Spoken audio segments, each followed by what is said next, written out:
So today we will discuss the second part of our lesson poet and pancake. कल हमने जाना कि Gemini studio में अशोक मित्रन जी अपने कार्यकाल के दौरान फिल्म इंडस्ट्री के बारे में अपने विचार रखते हैं। एक ऑफिस बॉय के बारे में जाना, एक लॉयर के बारे में जाना जो अपने कार्य के अपोजिट माना जाता है। अब आज हम आगे की कहानी देखेंगे कि आगे की कहानी में अशोक मित्रन जी क्या बताते हैं। Gemini studio was the favourite haunt of poets like S D S. Yogiyar, Sangu Subramaniam, Krishna Sastri and Hridayanath Chattopadhyay. Gemini studio was the favourite haunt. Haunt का मतलब होता है अड्डा।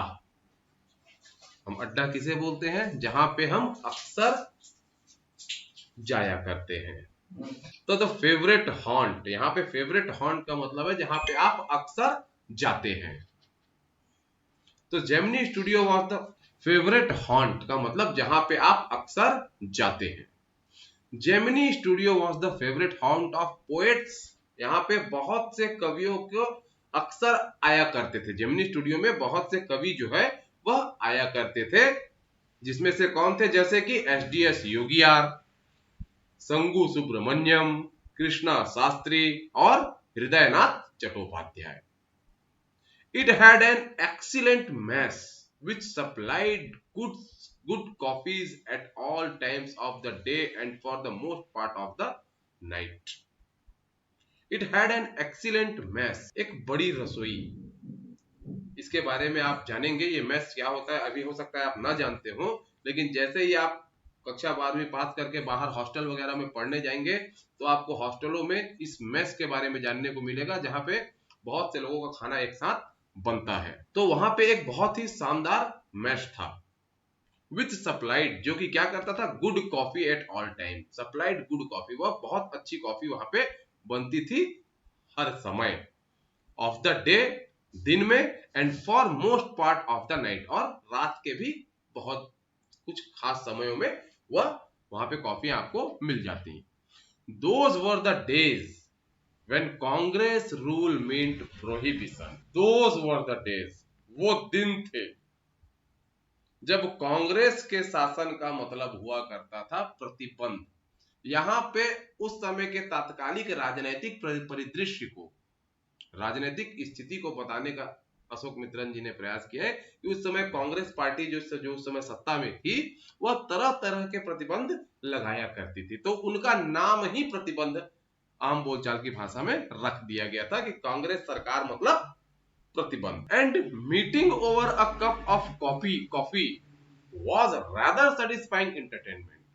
और उस वक्त जिस समय हर चीजों में जब प्रतिबंध लगाया जाया करता था, कहीं आना जाना कठिन हुआ करता था, meeting over a cup of coffee मतलब एक कॉफी के साथ में आपका मिलना जुलना वाज रादर सेटिस्फाइंग, वह तुलनात्मक रूप से ज्यादा आनंददायक और संतोषजनक हुआ करता था उस प्रकार से मिलना।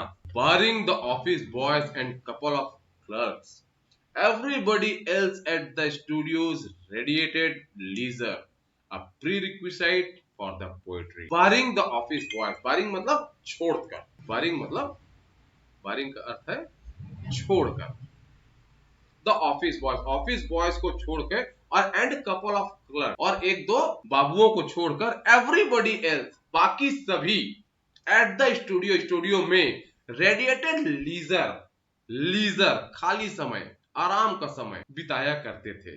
अब प्री रिक्विसाइट फॉर पोएट्री, यहां पर कहना है अपेक्षित था पोएट्री के लिए, मतलब वहां पे जितने भी स्टाफ थे लगभग सभी कवियों के रूप में अपने आप को प्रदर्शित करते थे, और वह जो खाली समय उन्हें मिलता उसमें वह पोएट्री का काम किया करते थे, कविताएं बनाने का काम किया करते थे। मोस्ट ऑफ देम वोर खादी एंड वर्शिप्ड गांधी जी। उसमें से वहां पे जो जेमिनी स्टूडियो के जो सदस्य थे, जो कर्मचारी गण थे, उसमें से बहुत लोग खादी का कपड़ा पहना करते थे, एंड वर्शिप्ड गांधी जी, और गांधी जी को मानते थे, उनकी पूजा करते थे। But beyond that they had not the faintest appreciation for political thought of any kind. But beyond that, यहां पर बताना चाहते हैं कि वह गांधी जी की पूजा जरूर करते थे, परंतु उसको यह नहीं माना जाना चाहिए कि वह कोई राजनीतिक इच्छा रखते थे। बट बियॉन्ड दैट मतलब गांधी पूजा करने के बाद अगर आप देखा जाए, they had not the faintest appreciation for political thought of any kind. किसी भी प्रकार के नैतिक विचारधारा के प्रति उनका हल्का सा भी प्रोत्साहन नहीं हुआ करता था। मतलब वह थोड़ी भी राजनीतिक सोच नहीं रखते थे, वह राजनीति से दूर रहने वाले लोग थे। Naturally they were all averse to the term communism. Averse विरुद्ध, विरोध में। नेचुरली सामान्यतः they were all averse to the term communism. वह सभी क्या थे, वह जो कम्युनिज्म शब्द था, साम्यवाद, इस जो शब्द है, इस जो टर्म है, उससे वह क्या करते थे, सभी विरोध रखते थे। मतलब वह कम्युनिज्म जैसे किसी भी चीज को मानने से कतराते थे। A communist was a godless man. उनका मानना क्या था कि जितने भी कम्युनिस्ट होते हैं, जितने भी साम्यवादी होते हैं, वह सभी नास्तिक होते हैं। गॉडलेस मैन, भगवान को नहीं मानने वाले आदमी। He had no filial और conjugal love। filial पुत्र संबंधी, conjugal वैवाहिक, मतलब न तो उन्हें अपने बच्चों से प्रेम था। He had no filial और conjugal love, न ही उन्हें अपने वैवाहिक जीवन से कोई प्रेम। किन्हें?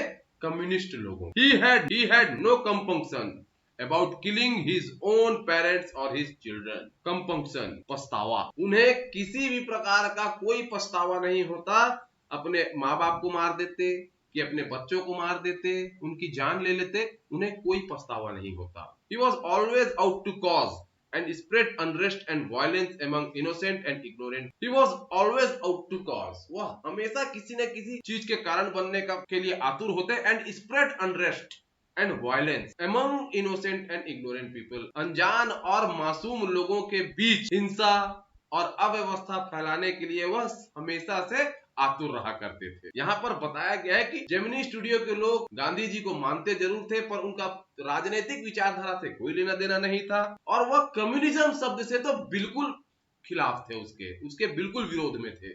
क्यों?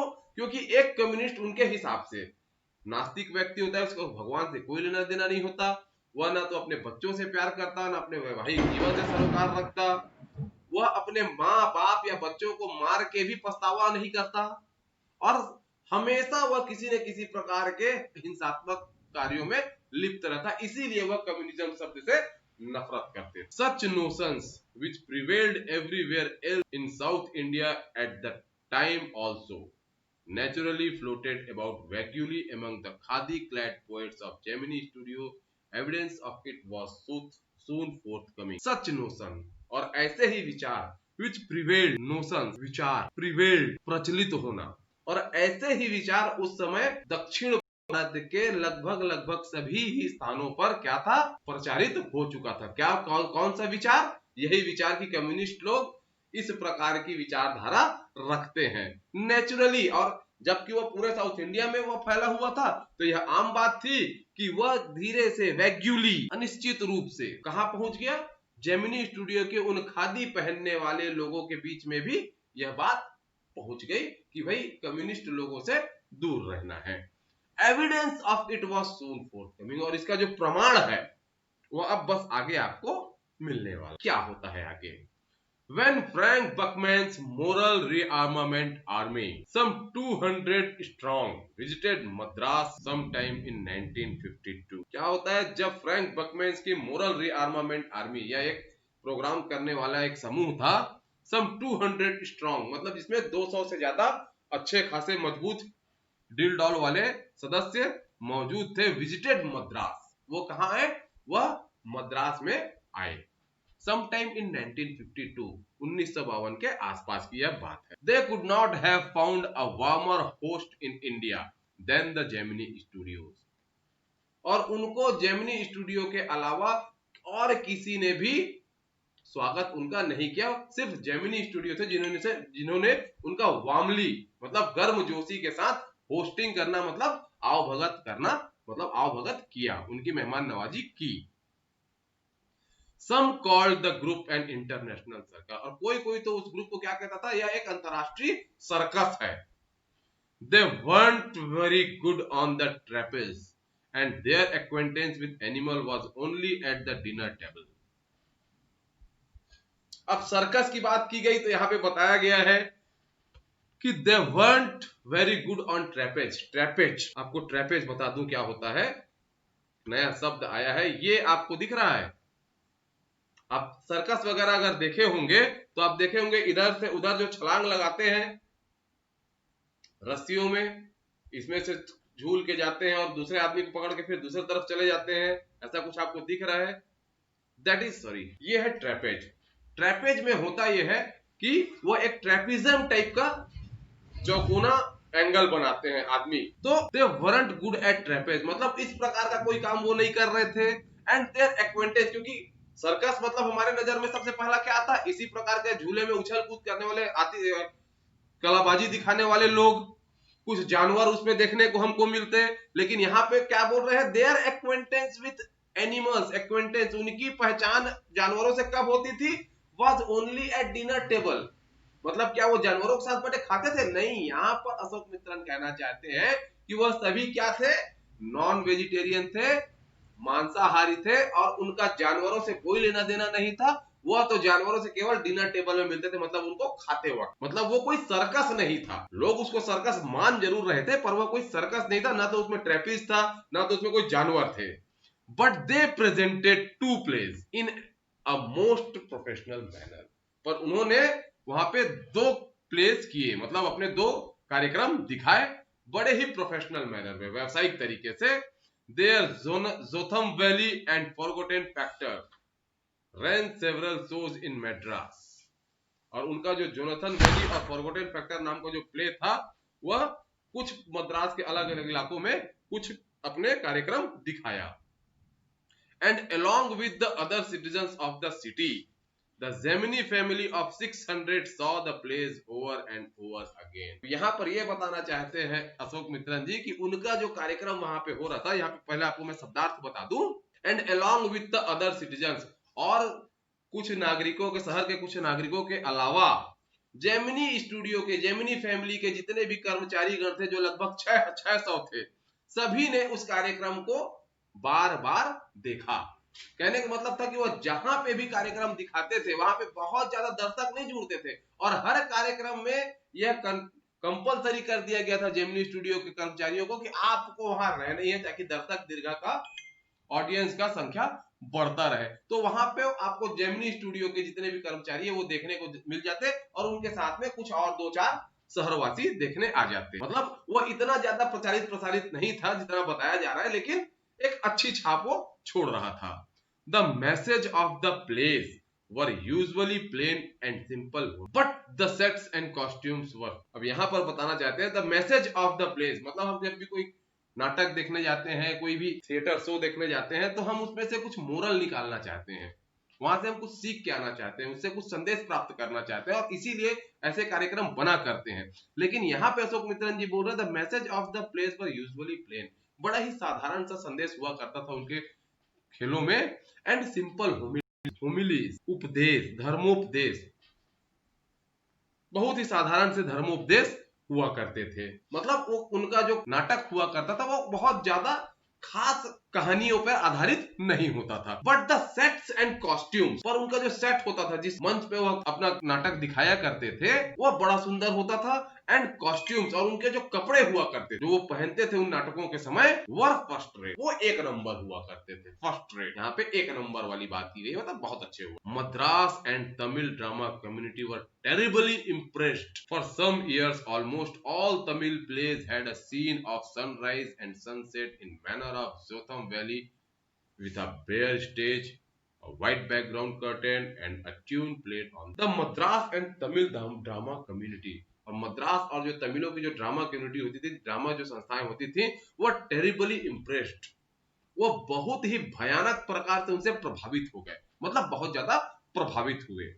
वह इतना प्रभावित हुए उनके कपड़ों और उनके सेट्स से कि फॉर द ईयर ऑलमोस्ट, लगभग सालों तक के जितने भी तमिल प्लेज हुए, उसमें सनराइज और सनसेट का, मतलब सूर्योदय और सूर्यास्त का जो सीन हुआ करता था, वह इन मोरल रिआर्मामेंट आर्मी के जो प्लेज थे उसमें जो सेट बनाया गया था सनराइज और सनसेट का, उनसे वह बहुत ज्यादा प्रभावित होकर उन्हीं का इस्तेमाल करते थे, और यह सालों तक के उसमें तमिल प्लेज में दिखाया गया। और उसमें होता क्या था, विथ अ बेयर स्टेज, एक खाली स्टेज होता है, खाली मंच होता, अ व्हाइट बैकग्राउंड कर्टेन, एक पटल दृश्य में पीछे की तरफ एक सफेद पर्दा, and a tune played on flute, और बांसुरी में कोई धुन बज रही है। इस प्रकार का सेट वहां पर बनाया जाता। It was some years later, और कुछ सालों के बाद ऐसा हुआ था, बता रहे it was some years later, कुछ सालों के बाद ऐसा हुआ था, दैट कि आई लर्न, मैं ये बात जाना, that the MRA means by Moral Rearmament Army, was a kind of counter movement to international communism, and the big bosses like bosses of Madras like Mr. Watson simply played into their hand। क्या जाना कुछ सालों के बाद, बोलते हैं अशोक मित्रन जी, मैं ये जाना कि जो वो MRA था वो वास्तव में एक काइंड ऑफ एक प्रकार का काउंटर इंटरनेशनल कम्युनिज्म, अंतरराष्ट्रीय साम्यवाद के आंदोलन के खिलाफ, काउंटर मूवमेंट, एक आंदोलन के खिलाफ आंदोलन करना, उसके विपरीत एक आंदोलन करना, तो उसी प्रकार ये जो अंतरराष्ट्रीय साम्यवाद था ये उसके खिलाफ एक आंदोलन था। And the big bosses of Madras like mister Vasan, और मिस्टर वासन जैसे जो बड़े इंटरप्रेनर्स होते हैं, बड़े उद्यमी होते हैं, या जो बड़े मालिक वगैरह होते हैं, जैसे कि हमारे मिस्टर वासन है। मिस्टर वासन कौन है? मिस्टर SS वासन, जो कि जेमिनी स्टूडियो के क्या है, मालिक हैं। उनके जैसे जो मालिक हैं, simply played into their hands, वो उनके हाथ में खेलते हैं। कहने का मतलब क्या है? अरे वो तो उसके हाथ की कठपुतली है। Simply played into their hands, ये शब्द उस परिस्थिति के लिए इस्तेमाल किया जाता है कि जब अनजाने में आप एक ऐसे व्यक्ति की मदद कर रहे होते हैं जो नुकसान पहुंचा रहा हो, वो दूसरों को नुकसान पहुंचा रहा हो, पर आप उसको कि played into their hands, played into their hands मतलब एक कठपुतली की तरह होता है कि जब आपको यह पता नहीं होता कि आज जिसकी आप मदद कर रहे हो वो दूसरों को नुकसान पहुंचा रहा है और आप उसकी मदद कर ले रहे हो। बता रहे हैं अशोक मित्रन जी, जो मद्रास के और भी बड़े बड़े बॉसेस थे मिस्टर वासन के जैसे, वह ऐसे लोगों के हाथ में एक कठपुतली की तरह काम कर दिए जिनको यह एहसास ही नहीं हुआ कि यहाँ पे तो कुछ वो अपना फायदा उठाने के लिए आपका इस्तेमाल कर रहे हैं। और उसके बाद बोलता है I am not sure however, मैं इस बात के लिए निश्चित तो नहीं हूं, लेकिन फिर भी that this was indeed the case, लेकिन ऐसा ही कुछ यहां पर हुआ। For unchangeable aspects of this bosses and their enterprises remain the same, मतलब ये दूसरों का नुकसान तो कर दिए, पर जैसा कि मैं इस परिस्थिति में देख रहा हूं, इस केस में देख रहा हूं कि इन बॉसेस का और इनके उद्यमों का, मतलब इनका और इनके काम को इस चीज से कोई फर्क नहीं पड़ा। एमआरए और नो एमआरए, वो चाहे एमआरए हो चाहे वो एमआरए ना हो, कोई भी हो, हमको अपने फायदे से, यहाँ पे ये बताना चाहते हैं कि हमारे जो बड़े उद्यमी होते हैं उनको सामने वाला उनको उनके आधार पर क्या फायदा उठा ले रहा है उससे कोई मतलब नहीं होता, क्योंकि इनको इनके छवि पे न तो इनके काम में कोई फर्क इस बात से नहीं पड़ता कि लोग इनका इस्तेमाल कर ले रहे हैं। इंटरनेशनल कम्युनिज्म और नो इंटरनेशनल कम्युनिज्म, मतलब इनको किसी भी विचारधारा से, ये सिर्फ पैसे के लिए काम करते हैं, इनको किसी की विचारधारा कोई लेना देना नहीं है। आइए आप इनसे अपना काम निकलवाइए, इनको पैसा दीजिए, इनको किसी भी विचार मंथन से कोई लेना देना नहीं है। The staff of Gemini Studios had a nice time hosting 200 people of all hues and sizes of at least 20 nationalities। क्या बता रहे हैं? The staff of Gemini studio, और जेमिनी स्टूडियो के जो स्टाफ थे, वहां के जो कर्मचारी गण थे, हैड अ नाइस टाइम, उन्होंने बहुत अच्छा समय बिताया था, hosting 200 people of all huge and sizes, 200 से ज्यादा लोगों मेहमान नवाजी की थी, जो कि किस प्रकार के थे? ऑफ ऑल ह्यूज, ह्यूज मतलब रंगों के, मतलब तरह तरह के रंगों के, मतलब कोई गाढ़ा गोरा, कोई सांवला, कोई हल्का लाल, क्यों ऐसा बोल रहे हैं? एंड साइजेस, और अलग अलग आकार के, कोई छोटा, कोई नाटा, कोई मोटा, कोई बड़ा, ऑफ एटलीस्ट 20 नेशनलिटीज, क्योंकि वह लगभग कम से कम 20 देशों के सदस्य थे। वो जो एमआरए के जो 200 सदस्य थे उसमें 20 देशों के अलग अलग प्रकार के व्यक्ति शामिल थे, इसीलिए यहाँ पे, और अलग अलग देशों के अलग अलग प्रकार के थे, मतलब अलग अलग रंग और अलग अलग साइज के थे। It was such a change from the usual collection of crowd players waiting to be slapped with thick layers of makeup by office boys in the makeup department. It was such a change, क्योंकि अब वो क्यों खुश थे जेमिनी स्टूडियो वाले? It was such a change, कितना बढ़िया परिवर्तन था उनका आमतौर पर उनका काम क्या हुआ करता था कि जाइए भीड़ में जाइए, उनका मेकअप कीजिए, उनको लीपिए पोतिए, और मेकअप बॉय के डिपार्टमेंट के बच्चे वही काम किया करते थे। उससे उनको छुट्टी मिल गई थी और वो बढ़िया उनकी आवभगत सेवा कर रहे थे और उनको अपना कोई काम नहीं था, उनके पास अपना करने के लिए कुछ भी नहीं था, इसलिए वह बड़ा मजा ले रहे थे उस परिस्थिति का। अ फ्यू मंथ्स लेटर, अब कुछ महीनों के बाद, the telephone lines of the big bosses of Madras buzzed and once again we at Gemini Studios cleared a whole shooting stage to welcome another। और कुछ महीनों बाद बोलते हैं the telephone rings of the big bosses of the Madras, Madras के वो जो बड़े बड़े हमारे बॉस लोग होते हैं, मतलब बड़े बड़े कंपनियों के मालिक वगैरह जो हैं, जैसे हमारे वासन जी हैं, उनकी जो फोन है, उनका जो फोन लाइन है, मतलब उनका टेलीफोन बज्ड, फिर एक बार बजा, बज्ड एंड वंस अगेन, और एक बार फिर Gemini Studio cleared a whole shooting stage to welcome another visitor.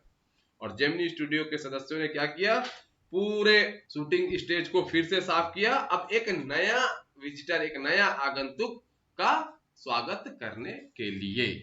तो all they said was that he was a poet from, और वो नया आगंतुक कौन था?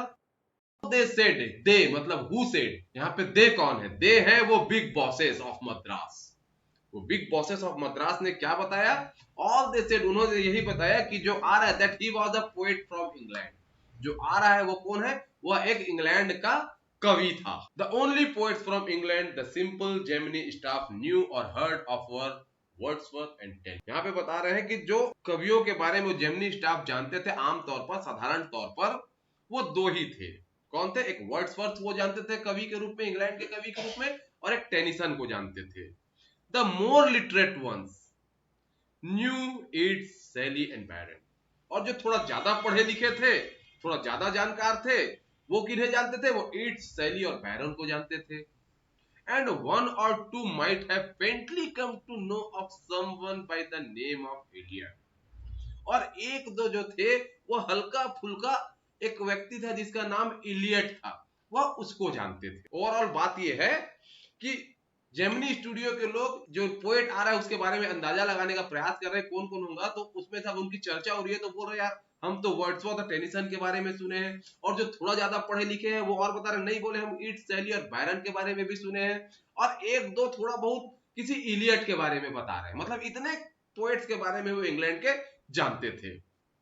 Then the question arises, who was the poet visiting the Gemini studio now? तो क्या ये वर्ड्सवर्थ है, टेनिसन है? तो ये जो आ रहा है जेमिनी स्टूडियो में अभी हमारे लिए, ये कौन पोएट है भाई? He is not a poet, he is an editor। अब इन लोग, अब वो क्या कर रहे हैं, यहाँ पे अंदाजा लगाने का प्रयास कर रहे हैं। He is not a poet, वह कोई कवि नहीं है। He is an editor, वो एक संपादक है, एडिटर, संपादक। That's why the boss is giving him a big reception, और इसीलिए हमारे जो बॉस हैं वो इनको इतना बड़ा सम्मान दे रहे हैं, इतना इनके आवभगत करने का तैयारी कर रहे हैं। Vasan was also the editor of the popular Tamil weekly Ananda Vikatan, क्योंकि उनके जो बॉस हैं मिस्टर SS वासन, वो भी एक साप्ताहिक तमिल पत्रिका के क्या है, आनंद विकटन नाम के एक साप्ताहिक पत्रिका के क्या है, संपादक है, एडिटर है। इसीलिए वो ये अंदाजा लगा रहे हैं कि ये कोई कवि नहीं है, ये भी कोई ना कोई एडिटर है, इसीलिए हमारे बॉस उसके लिए इतना तैयारी करवा रहे हैं। He wasn't the editor of any of the known names of British publication in Madras, that is those known at the Gemini studio। He was not the editor of any of the known names of British, यह British publications, Madras में British publication के नाम से चलाई जाने वाली किसी भी जानी मानी संस्था का, पब्लिकेशन का एडिटर तो नहीं था, ये बात तो तय थी। Those known at the Gemini studio, Gemini Studio वाले क्या है, यहाँ पे मद्रास में बहुत से ब्रिटिश पब्लिकेशंस जो थे वो अपने ऑफिसेस चलाते थे और वो अपने एडिटर रखते थे, तो ये जेमिनी स्टूडियो वाले जान रहे थे कि ये उनमें से तो कोई नहीं है। Since the top man of the Hindu were taking initiative, और चूंकि जो हिंदू पत्रिका थी, जो अंग्रेजी समाचार है द हिंदू, डेली समाचार, जो डेली समाचार, वीकली समाचार, ये अलग अलग चीज होती है। जो रोज निकलते हैं समाचार पत्र उन्हें हम डेलीज कहते हैं, जो हफ्तों में निकलती हैं उन्हें वीकलीज कहते हैं, कुछ पत्रिकाएं महीनों में निकलती हैं इसी प्रकार के ये डेली वीकली का इस्तेमाल किया जाता है यहाँ पे। तो द हिंदू जो कि एक डेली न्यूज़पेपर था, उसके जो टॉप मैन थे वो उनके आओ भगत की जिम्मेदारी लेके रखे थे, टेकिंग द इनिशिएटिव, वो उनके आओ भगत की जिम्मेदारी लेके रखे थे। द सरमाइज शंका, तो इसीलिए शंका ये थी कि that the poet was the editor of a daily, क्योंकि हिंदू पत्रिका भी एक डेली समाचार पत्रिका है और उसके जो बड़े बड़े बॉसेस हैं, बड़े बड़े जो अधिकारी हैं, वो इस काम का बीड़ा उठा के रखे हुए हैं। तो शंका ये थी कि वो पक्का किसी न किसी डेली समाचार पत्रिका का ही एडिटर होगा, but not from the Manchester Guardian or the London Times. That was all that the most well inform among us knew. लेकिन वो मैनचेस्टर गार्डियन या लंदन टाइम्स का तो नहीं है, क्योंकि यही दो जो डेली न्यूज एजेंसीज हैं उनके बारे में वेल इन्फॉर्म हमारे यहाँ जो सबसे ज्यादा जानकार है हमारे बीच में, वो भी इतना ही जानते थे। मतलब मद्रास में बहुत से इंग्लिश ब्रिटिश पब्लिकेशंस थे, लेकिन वहां पे जो जेमिनी स्टूडियो के जो सदस्य थे, जिसमें सबसे जानकार पढ़े लिखे लोग, जिसमें से एक अशोक मित्रन भी शामिल होते हैं, क्योंकि आपने जाना होगा कि अशोक मित्रन भी एक वेल इन्फॉर्म्ड मेंबर थे जेमिनी स्टूडियो के, मतलब ज्यादा जानकार व्यक्ति, वो भी केवल दो ही संस्था के बारे में जानते थे। कौन कौन से? एक द मैनचेस्टर गार्डियन और दूसरा द लंदन टाइम्स। और ये इनका सदस्य तो नहीं थे, ये भी वो अच्छी तरीके से जानते थे। तो फिर कौन है? एट लास्ट, और अंततः सारे शंकाओं के बादल छटे। At last around 4 in the afternoon, 4 बजे के करीब दोपहर के समय, द पोएट और द एडिटर ब्रैकेट में दिया गया, क्योंकि शंका अभी भी है। यहाँ पे ब्रैकेट में और द एडिटर लिख के अशोक मित्रन जी ने बताया कि अभी भी हम एक साफ नहीं हुए हैं, अभी भी हमारे शंका के बादल छटे नहीं है कि वो एक्चुअली है क्या। तो बोल रहे द पोएट और द एडिटर, वो चाहे कवि या फिर कोई संपादक अराइव्ड, आया। अंततः 4 बजे वो पहुंचा। He was a tall man, very English, very serious and of course very unknown to all of. कैसा था? अ टॉल मैन, लंबा चौड़ा था, वेरी इंग्लिश, बहुत बढ़िया अंग्रेजों की तरह दिख रहा था, वेरी सीरियस, जैसे अंग्रेजों का लुक होता है, एकदम बिल्कुल सीरियस दिखते रहना, ऐसा भी वो दिख रहा था। और बिल्कुल निश्चित तौर पे of course very unknown to all of us, हम सब से बिल्कुल ही अनजान, हम उसको बिल्कुल नहीं, मतलब उसके आने के बाद भी वो उसको नहीं पहचान पाए कि ये एक्चुअल में ये जो आने वाला व्यक्ति है ये है कौन। Battling with half a dozen pedestal fans on shooting stage, battling with half dozen, आधे दर्जन से ज्यादा लोगों से बैटलिंग, मतलब यहाँ पे लड़ाई नहीं, जद्दोजहद करके, मतलब उन लोग फैंस, पेडेस्टल फैंस, चलने वाले जो फैंस होते हैं, जो प्रशंसक होते हैं, ऑन द शूटिंग स्टेज में उनसे बिल्कुल जद्दोजहद, वो कहां तक पहुंचे? शूटिंग स्टेज तक पहुंचे। द बॉस रीड आउट, और हमारे जो बॉस थे एसएस वासन ने रीड आउट लॉन्ग स्पीच, उन्होंने एक लंबा चौड़ा भाषण पढ़ा। रीड आउट मतलब वो अपने मन से नहीं बोल रहे थे, यहाँ पे बिल्कुल किया इस बात को, रीड आउट, उन्होंने बहुत लंबा चौड़ा भाषण पढ़ा। और ऐसा क्यों है ये आपको आगे के लाइनों में समझ में आ जाएगा। It was obvious that he too knew precious little about the poet or the editor, और अब यह बात निश्चित हो गई थी, it was obvious, स्पष्ट रूप से दिख रहा था, that he too knew, कि वह भी precious little about the poet, वह भी बहुत कम ही उस कवि या कि संपादक, मतलब वो भी नहीं जानते थे कि एक्चुअल कौन है, वो भी उसके बारे में बहुत ही कम जानते थे। The speech was all in the most general terms, but here and there it was peppered with words like freedom and democracy. The speech was all in most general, वो जो पूरा भाषण था वह आम ही भाषाओं में आम तरीके की बातों को ही बताया गया था, but here and there, पर उसमें कहीं कहीं पे it was पेपर्ड मतलब हम लोग छिड़कते ना मसाले को खाने के ऊपर, बिखरा हुआ, छिड़का हुआ, peppered, it was peppered with words like freedom and democracy. ये क्या था? फ्रीडम और डेमोक्रेसी के कुछ कुछ शब्द उसमें बिखरे से हमको सुनने को मिल रहे थे। देन द पोएट, अभी भाषण खत्म हुआ उनके मालिक का, और अब वह कवि बोले। He couldn't have addressed a more dashed and silent audience, he couldn't have addressed a more dashed and silent audience, वह डैश्ड, यहाँ पे डैश्ड का मतलब है घबराए हुए, एंड साइलेंट शांत, उन्होंने उन्हें संबोधित नहीं किया। No one knew what he was talking about, और कोई ये नहीं जानता था कि वो किस चीज के बारे में बोल रहे हैं, क्या बोल रहे हैं।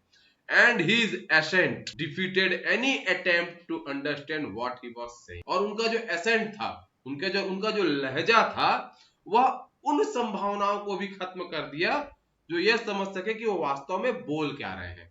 अंग्रेजों की जो बोलने की शैली, I am going to say that you are, तो थोड़ा बहुत आप जानते भी हैं तो भी आप नहीं समझ पाए। तो यही बोल रहे, his accent defeated any attempt to understand what he was. अगर हम समझने का कोशिश भी कर रहे थे तो उनका जो बोलने का लहजा था उसने उसे भी बुरी तरीके से खत्म कर दिया। The whole thing lasted about an hour, और ये सारी घटनाएं पूरे घंटे भर चली। Then the poet left and we all dispersed in utter, और उसके बाद वो कवि क्या किए, चले गए। एंड वी ऑल डिस्पर्स्ड तितिर बितिर, इधर उधर बिखर गए। इन अटर बफलमेंट, बिल्कुल ही चरम स्थिति के असमंजस की स्थिति में, बफलमेंट बिल्कुल आधा पगलाए हुए कि हुआ क्या, क्या बोले, कौन आया, क्या हुआ, कुछ समझ में नहीं आ रहा था।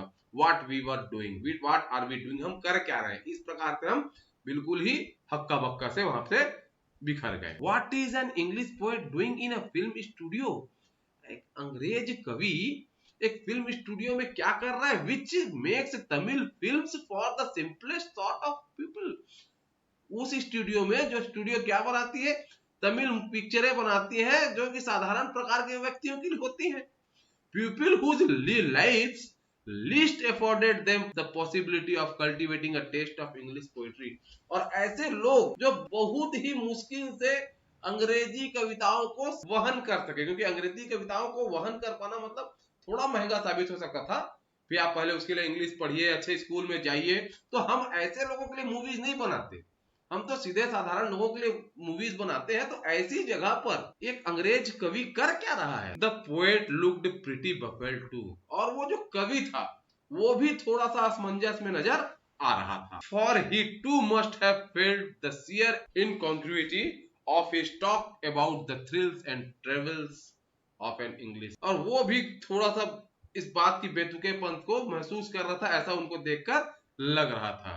His visit remained an unexplained mystery, और उनका जो आना था वह एक रूप में, एक शंका के रूप में ही समाप्त हुआ और बना रहा कि आखिर वो यहाँ आया क्यों था। एक मिस्ट्री बन गई उनके लिए, एक शंका ही बनी रही कि आखिर वो यहाँ आया क्यों था। The great prose writers of the world may not admit it. Ashok Mitran ji क्या बोलते हैं, द ग्रेट प्रोज राइटर, जो बड़े बड़े प्रोज राइटर होते हैं, जो प्रोज का मतलब लेखन का कार्य करते हैं, प्रोज एंड पोएट्री अलग अलग क्षेत्र है, तो यहाँ पे प्रोज राइटरी की बात कर रहा है, जो प्रोज जो कहानियां लिखते हैं, ऑफ द वर्ल्ड, दुनिया के बड़े से बड़े जो प्रोज राइटर्स हैं, मे नॉट एडमिट इट, वह इस बात को स्वीकार नहीं करेंगे। But my convictions grow stronger day after day, लेकिन मेरी जो धारणा थी वह दिन प्रतिदिन बढ़ रही थी, that pros writing is not and can not be the true pursuit of a genius, कि जो प्रोज राइटिंग है वह किसी होशियार आदमी के लिए एक सही काम नहीं होगा। बताते हैं, it is for the patient persistent preserving drudge with a heart so shrunken that nothing can break it, और यह किसके लिए बना है, पेशेंट, पेटेंट, धैर्यवान, परसिस्टेंट, दृढ़, preserving, हठी, drudge with a heart, जो कि अपने दिल से कठिन परिश्रम करना चाहता है, drudge परिश्रम से काम करने वाला, दिल से परिश्रम से काम करना चाहता है, सो श्रंकेन, और इतना ज्यादा अपने आप को श्रंकेन, सिमटा ले, सिकुड़ा ले, that nothing can break it, कि उसे कोई भी ना तोड़ सके। मतलब प्रोज लिखने का काम वैसे लोग ही कर सकते हैं जो बिल्कुल दृढ़ हो, धैर्यवान हो, अपने काम के प्रति बिल्कुल दिल से लगे हुए हो, और इतना अपने आप को संकुचित रखें कि कोई भी उनकी इस धारणा को तोड़ ना सके। Rejection slips don't mean a thing to him, और अगर उनके काम को रिजेक्ट कर दिया जाए, नकार दिया जाए, तो उससे भी उन्हें ज्यादा कोई फर्क न पड़े। ऐसे लोगों को प्रोज राइटिंग करनी चाहिए, ऐसा हमारे अशोक मित्रन जी का मानना है। और वो बोलते हैं he at once sets about making a fresh copy of long prose piece and sets it on to another editor enclosing postage for the return of the manuscript। एक बार उन्होंने भी ऐसा विचार बनाया और उन्होंने एक बिल्कुल फ्रेश कॉपी, एक बड़ी लंबी सी प्रोज लिखी, बड़ी लंबी सी कहानी लिखी और उसको उन्होंने एक दूसरे एडिटर को इंक्लोजिंग पोस्टेज, जिसमें उन्होंने रिटर्न के लिए भी, मतलब ऐसा नहीं है कि भाई आप पढ़ के वो मेरे को जवाब देंगे तो उनको पैसा ना लगे, इसलिए वो अपने तरफ से एक पोस्टेज डाल के भेजे ताकि वो उनके मैन्युस्क्रिप्ट को वापस कर सके। मतलब ये पूरी संभावना थी कि पढ़ने के बाद अगर उनको लगा कि भाई इसको वापस करने के लिए मेरे पास मैं खर्चा क्यों करूं, जो सामने वाला एडिटर है, तो उन्होंने खुद ही ये काम कर दिया कि उनको ये शंका थी कि सामने वाला शायद ही इसको पसंद करेगा, तो उसको उन्होंने रिटर्न पोस्टल के साथ भेज दिया। एक बार उन्होंने भी ऐसा काम किया था। और आगे बताते हैं, it was for such people, और ऐसे ही लोगों के लिए the Hindu had published a tiny announcement. और जो हिंदू जो पत्रिका जो वहां पे डेली अखबार है, उसने एक छोटी सी घोषणा की, in an insignificant corner of an unimportant page. अपने एक इनसिग्निफिकेंट कॉर्नर मतलब पूरे पेपर के एक बेकार से हिस्से में और एक बिल्कुल ही गैर जरूरी पन्ने पर, मतलब एक ऐसे जगह वो एडवर्टाइजमेंट छापा गया था जिसको शायद ही कोई पढ़े। और वो अनाउंसमेंट क्या था? A short story contest organized by a British periodical by the name The Encounter। कि Encounter नाम के एक ब्रिटिश पीरियोडिकल के द्वारा एक शॉर्ट स्टोरी कॉन्टेस्ट का आयोजन किया जा रहा है। इस प्रकार की एक जो घोषणा द हिंदू के एक छोटे से कोने में एडवर्टाइजमेंट के तौर पर डाली गई थी। ऑफ कोर्स, और जाहिर तौर पर, The encounter wasn't a known commodity among the Gemini literati। और ये बात बिल्कुल जाहिर सी थी कि जो हमारे जेमिनी के लिटरेटी थे, literati well educated people who are interested in literature, मतलब ऐसा व्यक्ति जो हमारे सबसे अच्छा जो साहित्य का जानकार व्यक्ति था, वो भी इस इनकाउंटर नाम के संस्था के बारे में शायद ही जानता हो। I wanted to get an idea, और मैं इस पीरियोडिकल के बारे में कुछ जानकारी लेना चाहता था। Before I spend a considerable amount in postage, मतलब उनकी इच्छा थी कि मैं भी इसमें शॉर्ट स्टोरी कंपटीशन में भाग लूं, तो उसके लिए उनको क्या करना पड़ता, उनको अप्लाई करने के लिए कुछ पोस्टल चार्जेस लगते हैं, उनको लिख के भेजना पड़ता। तो उसमें खर्चा करने के पहले उन्होंने सोचा कि मैं थोड़ा इसके बारे में पता कर लूं। इन दोज डेज, और उन दिनों में, the British Council library had an entrance with no long winded signboards and notices to make you feel you were sneaking into a forbidden area। और उस समय ब्रिटिश काउंसिल लाइब्रेरी के पास के entrance में, मतलब उसके अंदर जाने वाले रास्ते में, किसी भी प्रकार का कोई साइन बोर्ड नहीं था, ना कोई नोटिस थी, ताकि आपको ये लगे कि आप किसी भी प्रतिबंधित क्षेत्र में चोरी से घुस रहे हो। स्नीकिंग, चोरी से घुसना, चोरी से घुसना, फॉरबिडन, प्रतिबंधित इलाका, फॉरबिडन एरिया, मतलब कहने का मतलब था कि वहां पे कोई साइन बोर्ड नहीं लगा था, आप बिना किसी डर भय के वहां से आ जा सकते थे। And there were copies of the Encounter lying about in various degrees of freshness almost untouched by readers. और जब वो ब्रिटिश काउंसिल की लाइब्रेरी में जब इंटर किए, जब अंदर गए, तो उन्होंने क्या देखा? There were copies of the Encounter, वहां पे जो इनकाउंटर पत्रिका की कुछ कॉपियां रखी हुई थी, वेरियस डिग्रीज ऑफ फ्रेशनेस, बड़ी ही साफ सुथरी, ऑलमोस्ट अनटच्ड बाय रीडर्स, लगभग उनको किसी भी पढ़ने वाले ने छुआ तक नहीं था। मतलब वो वहां पे जैसा रखाई थी वैसे ही रखी थी, उनको कोई भी पढ़ता वढ़ता नहीं था, मतलब इतना ही अनजान वो पीरियोडिकल था। When I read the editors name, लेकिन बोलते हैं अशोक मित्रन जी कि जब मैंने उस पीरियोडिकल के संपादक का नाम, एडिटर का नाम जब मैंने पढ़ा, I heard a bell ringing in my shrunken heart. तो क्या सुनाई दिया उनको? I heard a bell. I heard a bell ringing का मतलब यहाँ पर याद करने से है। When you get the memory in return, जब तुम्हारी कुछ याद अचानक तुम्हारे आती है ना, उस चीज को बोला गया। यहाँ पे कोई घंटी नहीं बजी, बोला ना अब मेरे दिमाग में घंटी बजी यार, मतलब मुझे कुछ याद आया। तो I heard a bell ringing in my shrunken heart, मेरे जो सिकुड़े संकुचित से दिल में क्या हुआ? एक घंटी बजी, मतलब मुझे कुछ याद आया। जब कब याद आया? जब उन्होंने उस एडिटर का नाम पढ़ा। जब उस एडिटर का नाम पढ़ा तो उनके दिल में क्या घंटी बजी, क्यों? It was the poet who had visited the Gemini studio.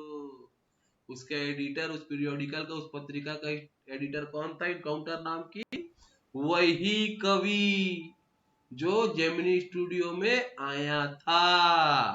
I felt like I had found a long lost brother.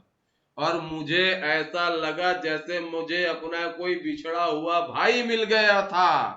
And I sang as I sealed the envelope. और जब मैं उस लिफाफे को, इन्वेलप को जब सील कर रहा था, चिपका रहा था, आई सैंग, मैं यह गाना गा रहा था। And wrote out his address. और गाना गाते गाते, कौन सा गाना? कि मुझे मेरा बिछड़ा भाई मिल गया। ये गाना गाते गाते मैं उसका एड्रेस लिख रहा था।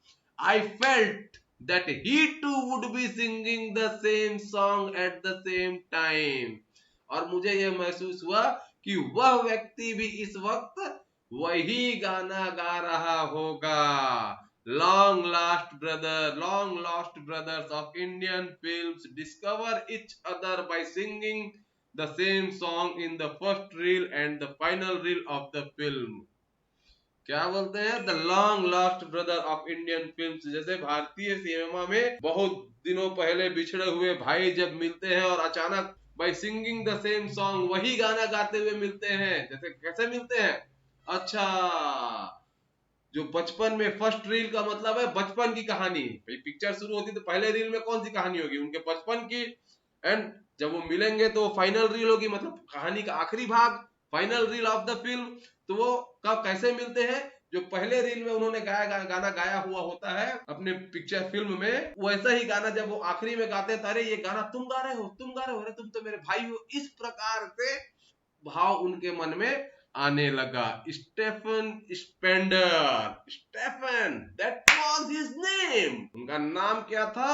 Stephen Spender. हमने भी इनका नाम सुना हुआ है। कौन सी कविता में?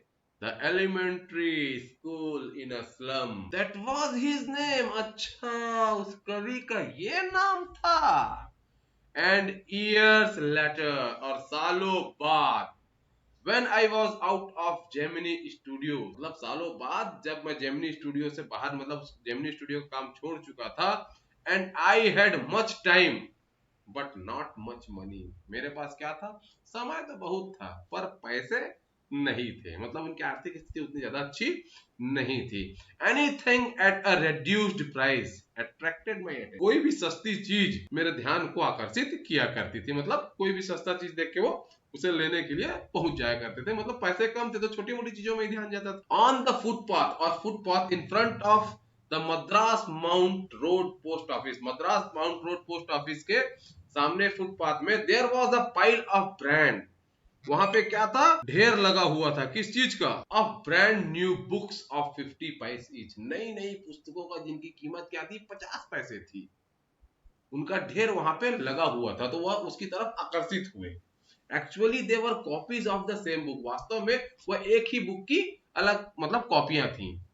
पूरा ढेर जो था वो अलग अलग पुस्तक नहीं थे, वो एक ही पुस्तक की अलग अलग कॉपियां थी। An elegant paperback of American origin. और एक बड़े ही शानदार अमेरिकन मूल का यह पेपर बैक था। वो कुछ लिखा हुआ, मतलब उनके कवियों के द्वारा, उनके लेखकों के द्वारा लिखा हुआ कुछ लेख थे। Special low priced student edition in connection with the 50th anniversary of the Russian revolution.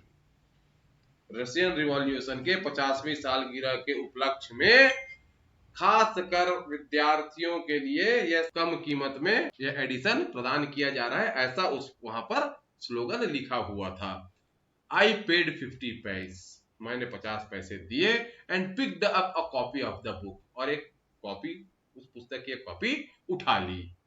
नाम क्या था? The god that failed. पुस्तक का नाम था the god that failed. 6 eminent man of letters in 6 separate essay. में 6 बड़े ही प्रसिद्ध लोग थे जो 6 एसेज लिखे थे, 6 निबंध लिखे थे। डिस्क्राइब्ड देयर जर्नीज, जिसमें उन्होंने किस बात का विवरण दिया हुआ था?